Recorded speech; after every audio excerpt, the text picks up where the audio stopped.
The Trinity is something that is rather difficult to understand, and today I saw a video from these two Christian creators that were attempting to explain the Trinity, and while I really appreciate what they're trying to do, I think their explanations ultimately fall into some traps and heresies that I've seen. So today I just want to talk about it and hopefully create a resource not just for them, but for everyone, so that we can all understand the Trinity a little bit better.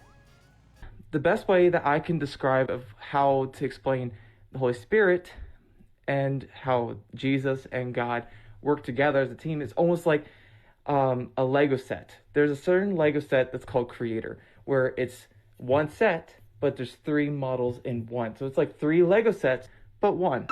So this analogy actually has a couple of problems. First of all, a LEGO creator set, yes, has three different things that you can make with it, but all of those things use different parts. And on top of that, not everything that you can make in a LEGO creator set uses all of the parts. So if we're comparing God to a LEGO creator set, are we saying that, like, say God the Holy Spirit is the tiny thing you can make with the set, and then God the Father is the big thing that you can make with the set?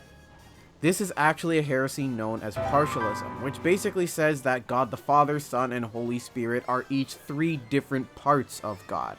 Like, each part is 1/3 of God, or two of them are a quarter and one of them is a half, something like that.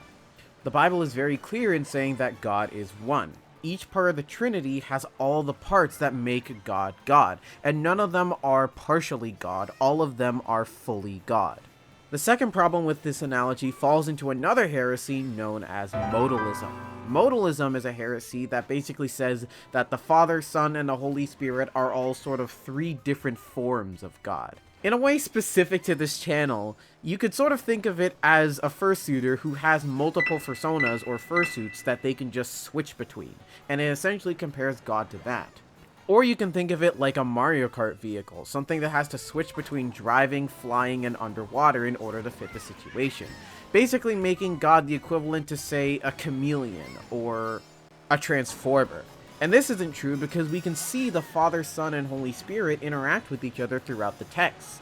The most prominent place this is found in is the baptism of Jesus, where when Jesus is baptized, the Spirit of God descends on him like a dove, and the Father's voice from heaven comes and says, "This is my Son, with whom I am well pleased." We can even see this in the very beginning with creation, where it says that the Spirit of God was hovering over the waters, and John chapter 1 makes it clear that God the Son, or Jesus, was active and present in creation. To fully understand this, there's two examples that I use to kind of understand it. The first one, and the one you've probably heard, is the three-leaf clover. My favorite way to explain it is through you, or through me, or through any person. If you probably don't already know now, you have a soul, spirit, and the flesh. Three parts. So both of these analogies actually commit the partialism heresy that we talked about before, meaning talking about God as if he's three different parts. Using a three-leaf clover is kind of one of the prime examples of partialism because it essentially says, each part of God is one part of the leaf. But that's not true.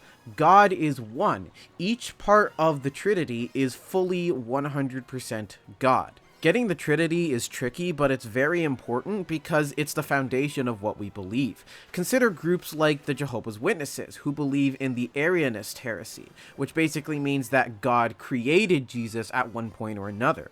Or also consider Mormons, who believe in the tritheist heresy, which basically says that God the Father, Son, and Holy Spirit are each three different gods. There's one thing in common between all of these in that it tries to make the Trinity make more sense to us. But that's not really something that we want to do as Christians. The Trinity doesn't make sense because it is beyond our understanding.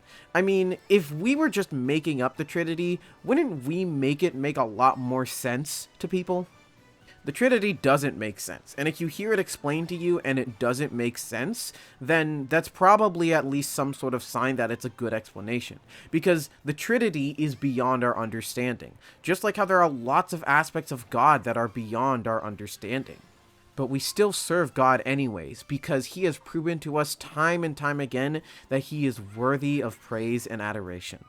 Thanks for watching, guys. This wasn't meant to be a hit piece on these creators or anything. I just wanted to clear up some misconceptions and hopefully create a resource that you guys can use. Anyways, bye for now. Hope you all have a great day. God bless, and see you later.